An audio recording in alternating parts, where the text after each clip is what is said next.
Hello, friends. We're back again. Welcome to Fightful. It's December 4th, 2025, and it's time for your TNA Impact Post Show, brought to you by Aura Frames. We'll get into that in a little bit, shall we?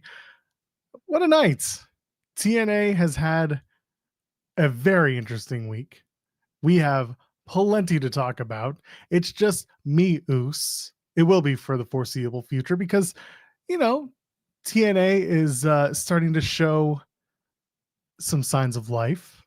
We've got the rest of 2025 to get through, and there are some talking points that we're going to talk about, and we're going to get through, and we're going to expound on what this new TV deal is going to look like and what the next little bit's going to look like. But if you want to look good, you can leave a thumbs up on this video. If you haven't already, go ahead, do that. Subscribe to us here at Fightful on this channel, and of course, Fightful Overbooked, my sister channel, if you will. Dropped an interview with Steve Maclin today. We'll leave the notes and everything for you somewhere. I promise. I just wanted to give you all a little sneak peek at something. But there's an interview that I did with Maclin. We sat down together in Toronto last month at Northern Crown Wrestling, and we talked a lot from his mom being at Bound for Glory, how that entrance came together, how her involvement came together, a little bit about his TNA contract. Steve Maclin thinks that he could be Mr. Elegance. That's just his opinion. That's just one man's opinion. And here's something. He pronounces it Dava. Dava, not Java. It's not a cup of Java. No, Steve Maclin calls it Dava. He'll tell you why in that interview. So go over to Fightful Overbooked. It's there. It's ready for you now. It dropped this morning. We'll have the notes and everything going to Fightful Select. By the way, you want to support us. Fightful Select is one way. You get all of your best wrestling news correct from the source where it should be, not aggregated, not someone puts a different word there. Don't copy my homework, but then we get it. No, if you want it done right and you want the actual news as it has broken, head over to Fightful Select, get it right, get it the real way. Don't fall for the Facebook AI. John Moxley's back in AEW. No, he's firmly in AEW. I promise. He's not a masked man in a WWE ring. I promise you. He's not. FightfulSelect.com, a debunkathon every Friday will prove that for y'all. Regardless, we've got that. Someone in our chat is asking, no Discord. You do over on FightfulSelect.com. If you sign up for Fightful Select, you can get access to our Discord. You want to ask Sean Ross Sapp a question that he will get you an answer for. That's one way to do it. We do have multiple channels for multiple wrestling companies, whether it's TNA, whether it's WWE, whether it's AEW, Ring of Honor, whatever it is. There's a place for you over on our Fightful Select Discord. And I host a show called In the Weeds. It's the best morning show that sometimes talks about pro wrestling. Don't let any other morning show out there tell you otherwise. We are the ones that you should be listening to, and we have a channel over on our Fightful Select Discord. So go ahead, $5.99 gets you in, gets you news, gets you right, and gets everything. Plus, WrestleVotes has joined us on board, so they are very, very good with the WWE scoops, and they'll give you plenty more over on Fightful Select. We have, Sour Graps is another group. You want Kate and Alex? Maybe you get them over on Fightful Select. Maybe you want that sour taste. You can get them over there. No justice for Doug. In the Weeds watchers, you know what I'm talking about. Let's talk about TNA Impact. Final resolution is tomorrow. They're in El Paso, Texas for the next 3 nights. There won't be a post show tomorrow because the show starts at 9 p.m. Eastern. Your boy is tired. And honestly, this is what TNA has done for the last few years, where Final Resolution is these are the people we're going to focus on as they either end their contract or we end the year and then we start brand new. It's a show that has a bunch of matches. The matches will be good. I don't expect much because it feels like everything now is going to be full steam ahead to January 15th. Why is that an important date? Well, earlier this week on Tuesday, we really started Monday night, AMC posted a little teaser to their socials, and immediately everyone in wrestling just kind of pulled out, oh, here it is. Because much earlier than that, John Alba over at Sports Illustrated had indicated that AMC was in the running to catch up TNA. And just so happens, he was right. AMC and TNA announced on Tuesday officially that Thursday Night Impact will begin to air on AMC starting January 15th. It'll be 9 p.m. until 11 p.m. Eastern. You can just imagine how I feel about that one, but my feelings aside, I do an early morning show. I'm an early morning guy. I have a 3.5-year-old. For those of you who don't know me, I have a young kid at home, so I'm an early riser these days. Can I do an 11 o'clock post show? For all of you people, yes, I can. Will I enjoy it? That's up to creative. So AMC is going to be the new home of TNA. TNA Plus and AMC Plus are also going to be airing TNA content moving forward. TNA Genesis is also going to be happening that Saturday. So the 15th of that January 15th, that's a live TNA Impact debut on AMC. 2 days later, Saturday, the 17th, that's going to be TNA Genesis. I have feelings about that. I got to be honest, I really expected TNA to just rebrand Genesis as the debut episode of Thursday Night Impact on AMC. Make it a big show. 2 hours, our biggest, our brightest, our best. We have the El Paso tapings to build to this. We're going to take the 2 weeks, the obligatory last 2 weeks of the year off, because it just so happens Thursday this year is Christmas Day and New Year's Day, respectively. So it didn't matter if they air shows. They probably won't. They'll do best ofs. They do every year. That's fine. I was just thinking, if you've got this big TV deal and you got this big expectation that you're going to draw huge and you're going to fill Curtis Caldwell Arena on a Thursday night, I don't know why you're going back to the venue 2 nights later.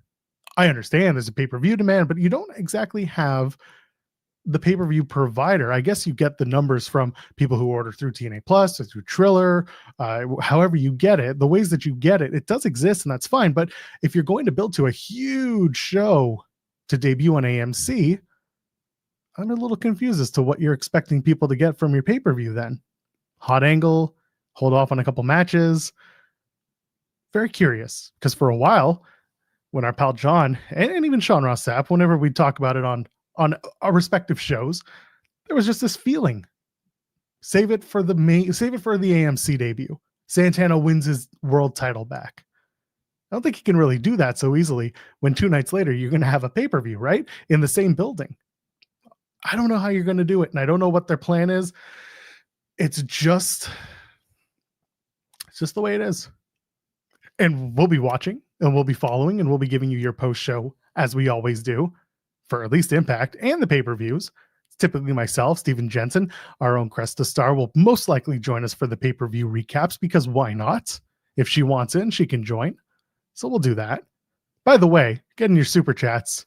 Get in your Humper Chats. If I haven't told you already, you should. Head over to humperchats.com. Normally, I have someone telling you all about it. But if you want to go to humperchats.com, get those in. Any amount, get your question or statement read on the air. And we support that and we appreciate that. And that supports us. And that gives Sean Ross Sapp a reason to keep me on the air. And I'd like to stay. So regardless, AMC, this is a good deal. I'm going to be perfectly clear. This for TNA is a fantastic deal. It's a big opportunity. They're making money that they haven't seen in a very long time. They're creating opportunities that they haven't had in a long time. The biggest concern from me and others, I know I'm not alone, but from me, the first thing I said is production and creative. We know the creative has not been the strongest this year. We know the production is not the strongest really ever. It's not a knock on the people who do it, but it needs work, and it needs to find a way to be so streamlined and so polished that when you go to a new partner and a new place like AMC where they're paying you a large amount of money, you need to be able to really give them your best. And I really don't want to see, we're saving it for AMC, we're saving it for TV, we're saving it for the new deal. There's no reason to do that from a creative standpoint. If you're going to do it, I guess here we are. You've got 3 nights left of your year, really, creatively, because, again, Final Resolution, 2 nights of TV, that's going to take you all the way to the 15th and then into Genesis. If you're going to kick it into high gear early or later in the year or later in the month of January, I get it. I understand it. I just don't want this to be we're saving it for, because every time you're trying to, and this is any company, anytime you're trying to save it for this, save it for that, it doesn't always work. Whether it's injuries or just people feel a different way about something and the way it should happen, things can change. So my hope is that as you get closer to that new year, as they start having conversations about who's in creative, who isn't, who should be more involved, who should be more vocal, I have high hopes, and I'm sure other people do as well. Ryan, I know who you are. Ryan Lambert in the chat said, super chat, said TNA needs to move on from Dreamer and Delirious. I'm not in the business of calling for people's jobs, but I've seen a lot of people saying these two are not the most creative people available to TNA. I don't think that they shouldn't be there. I very much think there is room for those two men in TNA's creative.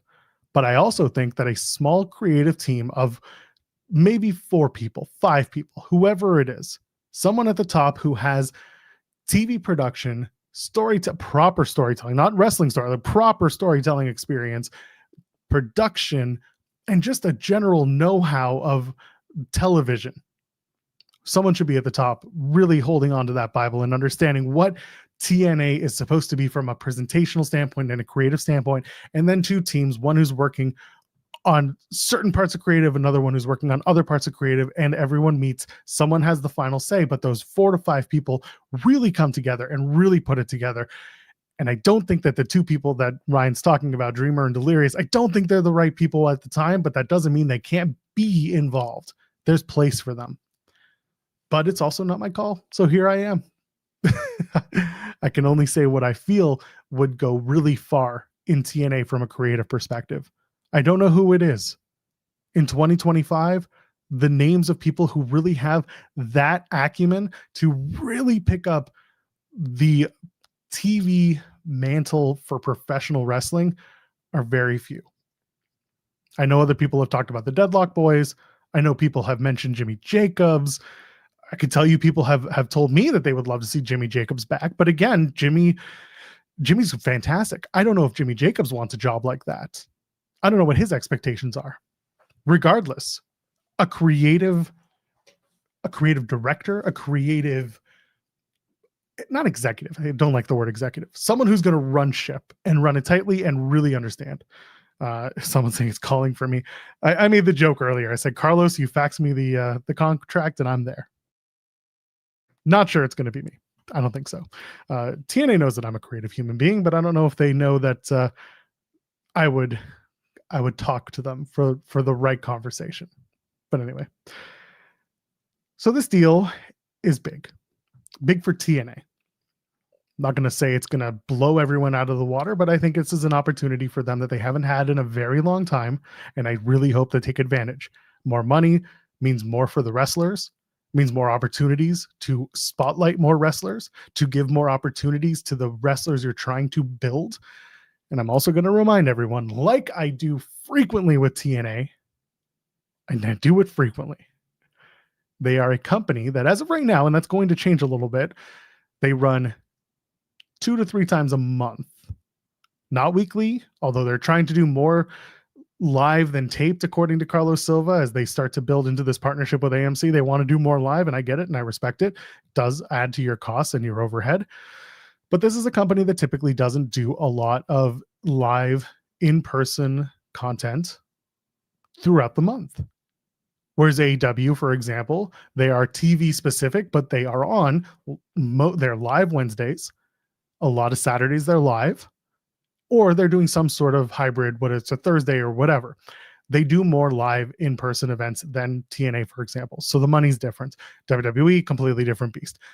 Everyone operates differently. This is TNA's opportunity to do it their way and hopefully find some more. We will see. Would I book every show in Canada? No. Scott D'Amore was already doing that. It was great for me because he would just come to Toronto and I could go to Rebel Nightclub and I can go sit and enjoy the show and I could talk to y'all about it. That was great. I don't know if I'm going to get the pencil anytime soon, but I think enough people in TNA know that I'm very fond of opportunities. So that's the TNA AMC TV deal in a nutshell. Starts January 15th. It's a big deal for them. It deserves to be celebrated. I think there's a healthy amount of skepticism that should be involved in how it came together and who was involved and whether partnerships will evaporate over time. Who knows? That's a healthy amount of criticism to have and a healthy amount of skepticism to have towards anyone in a executive field. But we'll see how that play out in about, a month and a half. How about that? Let's dig into Impact, shall we? We opened up with NXT's Brooks Jensen. Brooks Jensen defeats hometown man. Tom Hannafin, please, for the love of God, go harder on the Diener thing. Please. I loved it when you did it. I want you to do it again. It's my favorite thing. It's a very straightforward babyface versus heel 6-minute opening match. It was perfectly serviceable. It was fine, is what In the Weeds people would know me for. It was fine. King tries to interfere. Diener dives into him, but then King gets the distraction again. That's Lexis King, by the way, who came out with Brooks Jensen. Jensen wins with, get this, a spinning heel kick. Now you might say, hey, why does a spinning heel kick finish this matchup? And I was like, oh, I think he won because the spinning heel kick was the heel that hit him was the one that his knee brace was on. And then I went back and it turns out, no, he just used his regular ass knee to hit him in the face.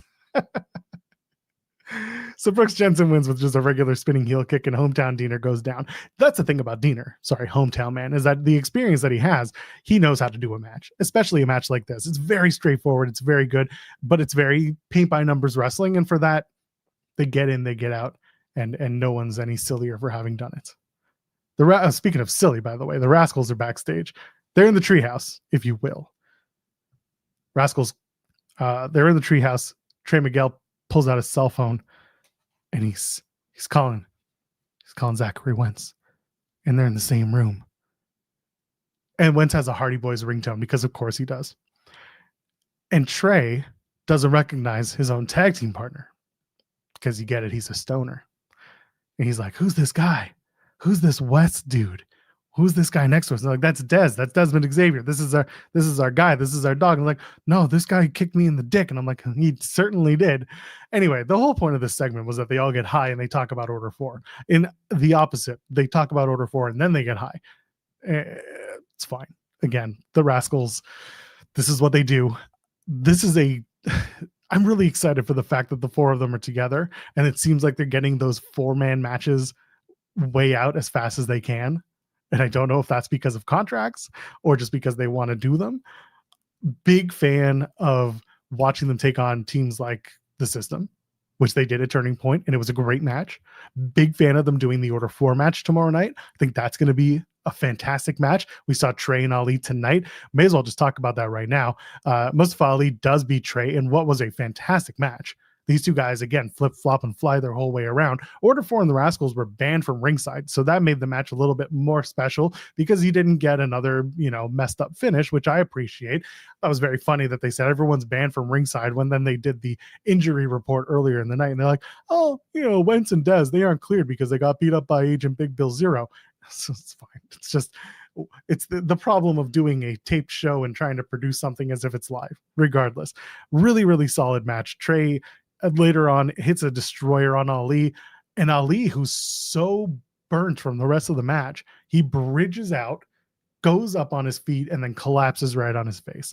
Love that spot. It's good stuff, and it's a very movement-based match. Trey and Ali know each other very well. Trey misses the Meteora towards the end. That affects his knee. So what does Mustafa Ali do? He takes advantage, and he wins via sharpshooter.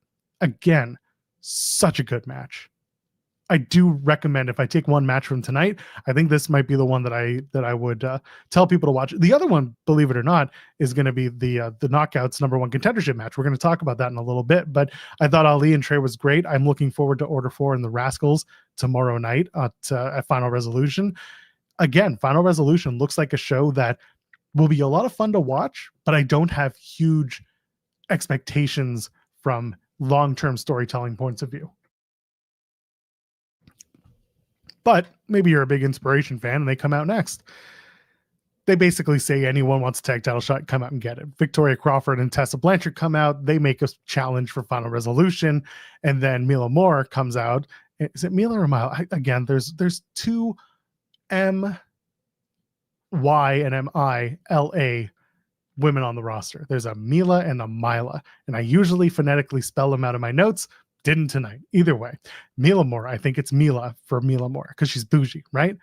And then Mila Grace because she's Scottish.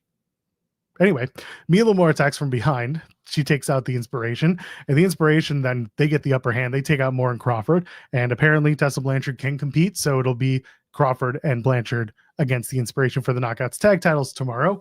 And I look forward to that being a match that happens. Honestly, there's no reason for me to care about it. The Inspiration are who they are. They are the Knockouts tag titles. If they lose and they drop it, then maybe their contract situation is still in flux because, as Fightful Select had reported, the Inspiration's contract was coming to an end around Bound for Glory, but while TNA was hopeful in keeping them, we don't know where that stands as of right now. They both sides like working together, which is great. You can tell the Inspiration enjoy their time in TNA, and TNA enjoys having a tag team like the Inspiration.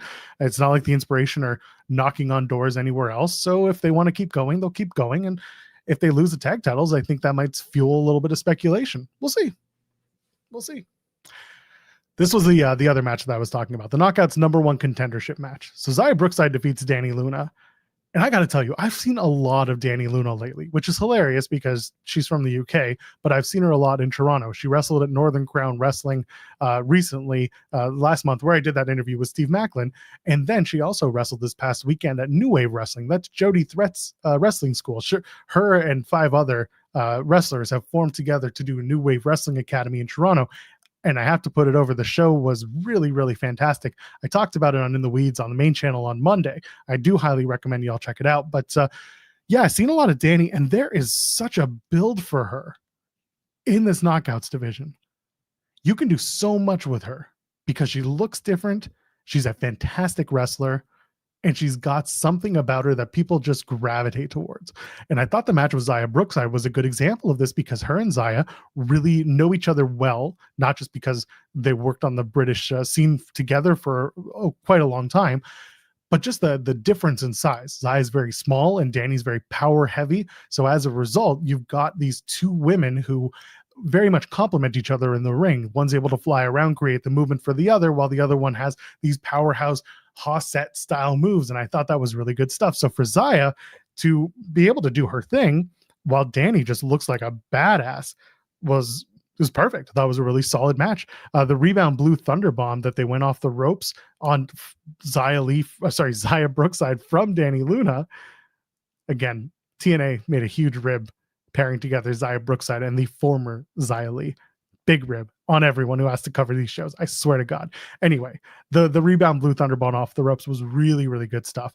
I like that Xia was selling the knee throughout the match because she had it taken apart by Dani. And then later on, Indy Hartwell shows up. She stops Dani Luna from using the chain. That's been a big storyline beat between those two. That's what cost Indy Hartwell her spot in this #1 contendership bout. So instead, Indy Hartwell uses the chain on Dani Luna, and Brookside wins with a small package. So the Angel Warriors will explode at Final Resolution, if you will. If you know, you know. It's going to be Xia Brookside taking on the new Knockouts World Champion, Laying Lee, which, again, unexpected, but I think it'll be a fun match. The way they got here was very strange, just given that you had the taped TNA NXT Gold Rush show and the Knockouts title match that Laying Lee won, and you had Kalani Jordan, who was in the process of turning heel, and they made a very quick work out of that. It was very strange, but Laying Lee and Xia Brookside, that should be a fun end of the year type of match. As for what happens with Dani Luna and Indy Hartwell, what do you do? What kind of match can you have between these two? Because they've done no disqualification. Do you do Monsters Ball? They hinted at El Paso that the steel cage comes back. Is the steel cage match going to be between Indy and Dani? Do people want to see that? How do you blow off this thing? Because they clearly want to see Indy excel as a top knockout in TNA. But if she's not progressing and Dani Luna is, then you got to do something with that, right? I'm very curious. It's clearly not over between Indy and Dani. There's something there that they're going to do, but I just don't know what they're going to do. You can't do another no DQ. You can't do a loser leaves unless we're going to find out that Dani Luna's contract is done and she's not being renewed, which would be absolutely insane, but you never know what people are doing with their time. Yeah. So Indy and Dani, I'm sure they're going to figure out something for those TV tapings. I'm looking forward to this because they need to blow off that feud. Apologies for the dead air. When I'm solo, I have to take a drink once in a while. It's wintertime. Your boy's throat goes dry. I realize when I'm drinking isn't exactly a throat lubricant. Pause. But got to get it however you can. Once again, pause. Mike Santana defeats Robert Stone. This is a quick match. Stone tries to blindside Santana, and Santana's like, nah. Hit spin the block, and then he grabs Robert Stone, says, one down, tell your boys that Santana is on demon time and that Poppy's home. Quick, painless, effective. You love to see it. Once again, Mike Santana should still be the TNA World Champion, and we should be building towards something else, but here we are. We're going around the bend. We're doing it once more time. We're bound for glory last year. Joe Hendry was supposed to beat Nick Nemeth, and it was supposed to be the big moment, and everyone was so excited. And then JBL came, and we never finished that story. That's a whole other can of worms. And instead, you've got Mike Santana. He wins the title of Bound for Glory. It's the big moment, and then it gets taken away from him. And now we're trying to build him up around the bend again. It's like Cody with Roman Reigns, and we're just trying to do it all again so we can build them up to God knows what. Mike Santana has to look like a beast, even though he already looked like a beast going into Bound for Glory and could have been the guy. But no, we got to do it because who knows? Who knows? He's a special talent, Mike Santana. And if you can keep him, you keep him. I don't know what his plan is in 2026. He's a guy who deserves to keep his spot or be elevated. But we'll see. First Class Penthouse, speaking of elevated, my God. How about that Leon Slater, huh? He's going to work tomorrow night, and he's going to fly from El Paso to San Antonio. It's not a fly. He could probably drive. It's like a 3-hour drive, I think. Anyway, he's going to work that, and he's going to work NXT Deadline on Saturday. He's going to be a busy boy. Come back for the Sunday afternoon tapings. That's the other thing about it. The Sunday tapings for TNA in El Paso, that's a 2 p.m. start. So, man, that boy is going to be tired, but God, he's going to have a great weekend. Leon Slater is the guest on First Class Penthouse. He's facing AJ Francis on Friday. So what does AJ Francis do? He insults Slater. He insults Rich Swann. And of course, you get a brush your teeth chant from wrestling fans, which is highly ironic. Ironic. That's what I would do. I would form a tag team. And instead of iconic, we would be ironic. Terrible. I love what I do for a living. Slater eventually avoids a choke slam attempt from AJ Francis, so he gets the table thrown at him instead. And then AJ Francis grabs Slater, demands that Rich Swann hit him with the X Division title belt. Rich Swann does not want to hit Leon Slater with that belt, so puts it down, and he refuses. AJ Francis comes over and says, you got to do it alone. And so he choke slams Leon Slater by himself, does AJ Francis. Leon Slater's working NXT Deadline, like I mentioned. He's in the Iron Survivor Challenge. What does that do? If he wins the match, he gets an NXT title shot at New Year's Evil, which is just one of their New Year Tuesday NXT shows. I got to be honest. I wouldn't hate the idea of Leon Slater winning. And I've talked about this over on In the Weeds, by the way, Monday to Friday live, 10 a.m. Eastern, Fightful Overbooked. Leon Slater winning that match and getting an NXT title shot on a Tuesday, there's nothing wrong with that, and it boosts Leon Slater's stock. I don't hate the idea of Leon Slater winning. And if they really wanted to do it, I wish they could have done something like, I don't want the match at New Year's Evil. I want to do the match at Genesis. Because again, you're doing that live AMC show, and then 2 nights later you've got the NXT, or sorry, you've got you got the AMC show, and then 2 nights later you have TNA Genesis. So imagine if you had an NXT title match on TNA Genesis.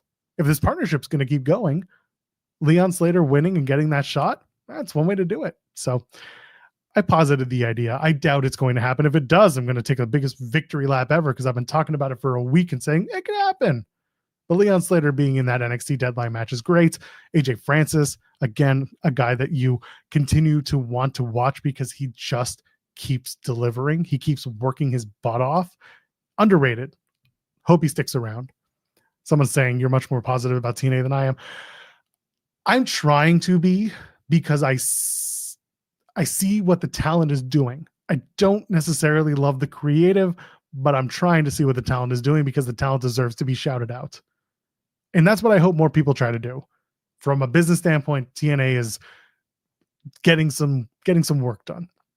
It's not always perfect, but they get some stuff right. This JDC promo was one of those things they got right, by the way. Don't need to talk about the Kazarian one. It was very much we're doing legends are retiring, and I'm going to retire another guy, and he's not a legend. He's just JDC. JDC, though, he cuts a fantastic promo. It's a long time coming. It's real. It's authentic. It's something we haven't even had from JDC because he's always been the boy, do I hate wrestling or hello town telling a joke. And it's been very funny. It's been very funny to watch him be that guy. But this was different because they made it quote unquote more real. They had a motorcycle driving by in the background of his shot. And he says, don't even cut, leave it in. And he just ad-libs it and it fits right in because he's being intense. And why would you cut that? It's perfect. You one shot, Jake, just get it out there. The man has had a great run in professional wrestling. If this is what he's doing and everything is real, then I'm really excited for him to be able to call his time, get out while his body's still letting him, have a great life. He's happily married now. If this is it for him, and this is truly his last hurrah and Genesis is the end for him, then this is great. Do this, doing the title match of Final Resolution. Again, it's not an important show, so to speak, but it's important for him. And I think that means a lot. And TNA very clearly values JDC and they want to give him that last run before he decides that he's done. I thought the promo was really, really solid. I thought he did a really good job with it. And if you were at the tapings and they did have a Breezango reunion at the tapings. So that was really cute too. They're doing a lot for JDC if this is his last hurrah. They want to keep the memories going. They want to keep the memories flowing. And if you want to keep your memories flowing as the holidays are coming in and you're thinking of what gift you want to get for the person in your life that's so important that you just want to keep that memory, that keepsake going, I introduce you to Aura Frames and the code FIGHTFUL. You want to get you want to give the gift that keeps on giving. It's a digital frame where you can upload photos anytime, anywhere, photos, video, whatever you want. There's an Aura app. And if you are having a good time at a wrestling show, at the family event, with your buddies, that special someone that you want to share that image with, you just go ahead on the Aura app and you can upload it to that digital photo frame that you're going to get over at auraframes.com, AURA frames.com. Use the promo code FIGHTFUL, would you? Because right now, if you do that, you get $35 off any of the frames they have, including the Carver mat, which was named number 1 by Wirecutter. That is a very reputable website, by the way. And that's a place where you want to go get a beautiful looking thing. I've seen a lot of cheap frames in my time. I'm telling you, I used to work in that electronics world. Hi, Best Buy. Hi, Source. We used to work together. And I know those days are different now. But when I go to auraframes.com and I look at what's out there, baby, they are legitimate looking frames. They look great. So head on over there. Use the code FIGHTFUL. Get $35 off. Maybe you want to get a little personalized message on your gift before you send it out in a nice little gift box. That's included. That's there. The gift wrapping. It's great. So if you're looking for something and you're looking for something in the holiday season that's special and different and not just another pair of socks, as they always talk about, or another tie or shoes or whatever, head over to auraframes.com/FIGHTFUL. Give them $35 off. Get a nice new frame for the ones you love. My mom sucks with technology. So what do? Get the Aura frame, upload the photos. She's good to go. Just has to be plugged in the corner and she can see her grandson all day long. Easy peasy, lemon squeezy. I'm telling you, do it and you'll be happy. I was happy. You should be too. Main event time, folks. Are you ready? We're already here. Team NXT taking on the Hardys. Cedric Alexander, Steve Maclin, the international champion. Did you know that he is that guy? He is. That's right. All the gifts you get for Hanukkah? Well, Chag Sameach to you, my friend. It's coming. We've already decorated our place. Team NXT, Lexis, King, Stax, Tyson, and Tyriek. They end up defeating the team of the Hardys, Cedric Alexander and Steve Maclin, the international champion. Hardys, by the way, are the tag champions. I like the opening of this. Maclin and Cedric Alexander, they do a sneak attack during the Hardys entrance. It's a good, hot opening start. Good way to do it. If you're going to bring the war, then you got to fight back, right? And you got to fight a little dirty. Stax getting beat up by everyone and they get launched into everyone. I thought that was good stuff. They do a lot of the usual multi-man tag match type tropes. Maclin goes after everyone, eventually takes out Stacks, Tyson, and Tyriek, and then King beats the crap out of Steve Maclin because that's just what you do. And then Tyriek comes in, he hits that big boot. Maclin then hits a Busaiku knee. Tyson hits a spinning uppercut. This is like one guy hits a move, one guy hits a move. The one that you always see. Tyson does a spinning uppercut. Matt Hardy comes in, hits a side effect. Lexis King gets a super kick, but then the Hardys turn that into a plot twist, which is when the Hardys do the twist of fate into the side effect, and that's a near fall. And then later on, for some reason, they do the what do you call it? Whisper in the wind, but for some reason, Stacks gets absolutely just junked, just hitting the. I'm talking like a Superman downward punch in the dick by Jeff Hardy on Stacks. What happened? All week, by the way, every wrestling show this week has featured someone getting kicked in the dick since Saturday. I mean, Sunday doesn't count because there was no real wrestling on. Like Survivor Series, Liv Morgan kicks John Cena in the dick. Monday, Gunther kicks, was it LA Knight? No, because he's facing LA Knight. Gunther kicks Solo Sikoa in the dick. We get to Tuesday. I'm sure someone on NXT kicks someone in the dick. Is just what happens. Someone can tell me which match it was, but it did happen. Wednesday. Yeah, I know it happened on Wednesday. Who kicked who in the dick? It happened. I know it did. Was it Okada? Was Pac kicked Okada? Or one of them? Someone kicked someone in the dick. I know it happened. And tonight, Stacks just got completely just in the dick. All week, wrestling has just been... Someone heard me on Saturday be like, hey, you win the week in wrestling if you get hit in the dick. That's how I win. That's how I that is how you win a match. Shout out to my friends who go to wrestling matches with me and they hear you kick them in the dick and you win. And that's how they win. All week, that's what we've seen. SmackDown, it's going to happen again. Dark Order rules, by the way. Check out my interviews with Evil Uno. He's great. Dark Order being on Dynamite was great. Happy to see them all the time. Anyway, it doesn't matter that Stacks got hit in the dick because he pins Maclin after Lexis King gets a low blow of his own. Well, it's a cheap shot. Another cheap shot. Grand opening, grand closing, because Lexis King hits someone to open the show, and he's going to hit Maclin with his cane to close the show. And then Santino's standing at the top of the stage, and he starts yelling at Stacks because it's his son-in-law. And he goes, that's not how we do things here. And this is where I don't want to rant about Ariana Grace, but I feel like I'm about to, and I'm going to try not to, but I'm going to. Why is Ariana Grace the liaison? But also, if you watch her on NXT with Stacks, she is Mean Girl. What's happened? And like, why isn't Grace currently part of this whole NXT, TNA, what's happening here storyline? Because it's her husband, or soon to be husband, her fiance. But she doesn't know or doesn't care. Is it going to turn out that Ariana Grace was the one who hired all of these NXT people to come over? Because everyone's like, oh, it's Frankie Kazarian. It's Frankie Kazarian. It's going to turn out to be Ariana because it's her boyfriend. It's her husband. It's everything but. Sorry, it's her fiance. I think I'd get that by now. I just find it a little strange that Ariana Grace is mighty quiet, but she's also on NXT being mighty loud. The math ain't math and the dichotomy ain't dichotomizing. So maybe she'll come out wearing her sash tomorrow night for their match with Steve Maclin. She'll cost Maclin the international championship because she's the liaison. We'll see what the storyline is, because right now they're not doing much to tell you what the storyline is other than Santino's upset. They've established that they're all connected. They've established that they're all related. They're just not establishing what it means other than this meta, this is the way it is.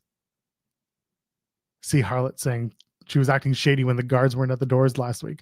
Yeah, she's if that's the way it plays out, then they got to start that now, because you see her on NXT and it's very clear that she's with her boy. She's with her fiance. She loves him. But then if she's going to continue to be the liaison, then they got to do something about her being the liaison. Maybe we'll find out this week. Maybe they're just saving it for AMC. Who knows? We're saving it for SummerSlam. We're saving it for Bound for Glory. We're saving it for WrestleMania. Saving it for Full Gear. Who knows? Either way, that was TNA for December 4th. I thought for a go home, it was a pretty good show. I said last week that going into this end of the year for TNA, that we're kind of grading on a curve. That TNA is again, now they really are saving it for the new year, and that'll be okay. I just don't really expect a lot out of TNA going into the end of the year. I will really start ramping up my true feelings about how things are going when we get to the new year, when we get to January 15th, and I'll still be here and I'll still be talking about the shows. And let's run down the card real quick for Final Resolution, because I can tell you there's going to be some solid matches and some solid wrestling. And if you want to see solid wrestling, this will be a good show. But in terms of moving forward certain stories or expectations, those should be a little bit lower for the next, month and a half. Langley versus Brookside for the TNA Knockouts World title. Again, the way they got here was a little bit convoluted, but the Angel Warriors explode and babyface matches are usually a little bit testy, but Langley saying, we're going to shake hands afterwards and we'll be best friends. Okay.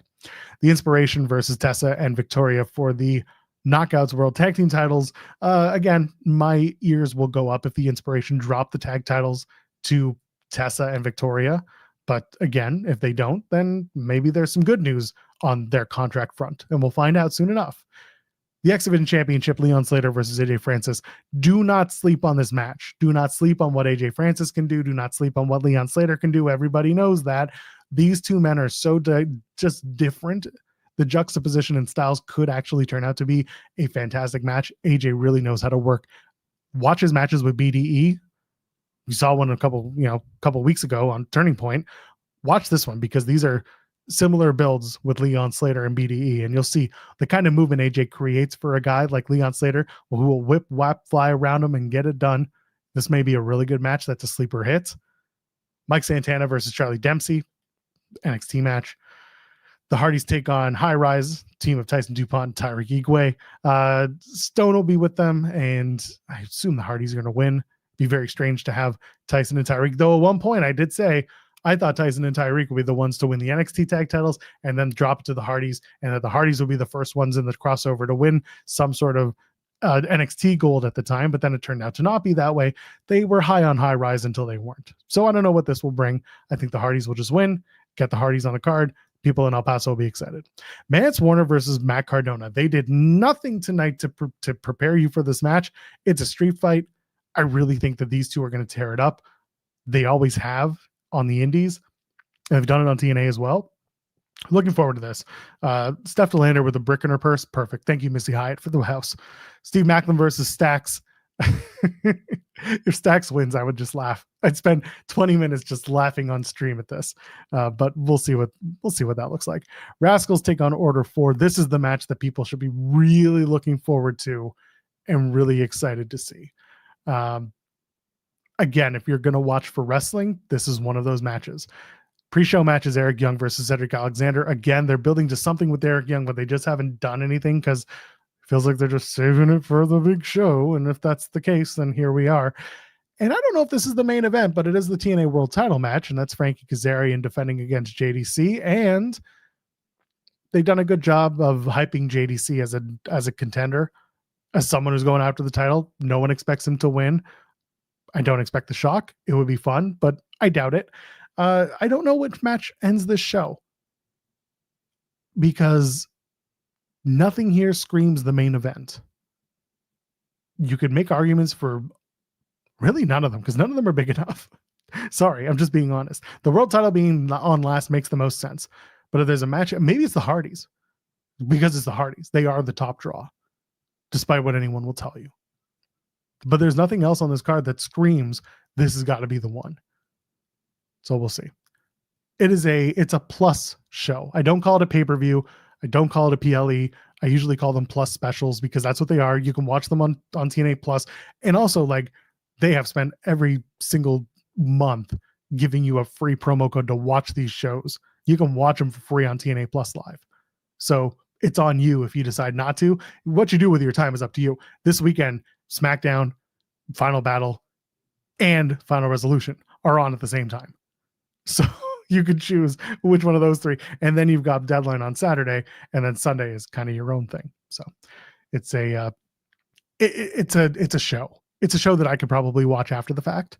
I'll probably watch bits and pieces live, but again, it starts at 9 p.m. Eastern, which that's a whole other can of worms. We'll talk about that as the world turns But how about we get on out of here? You know who I am.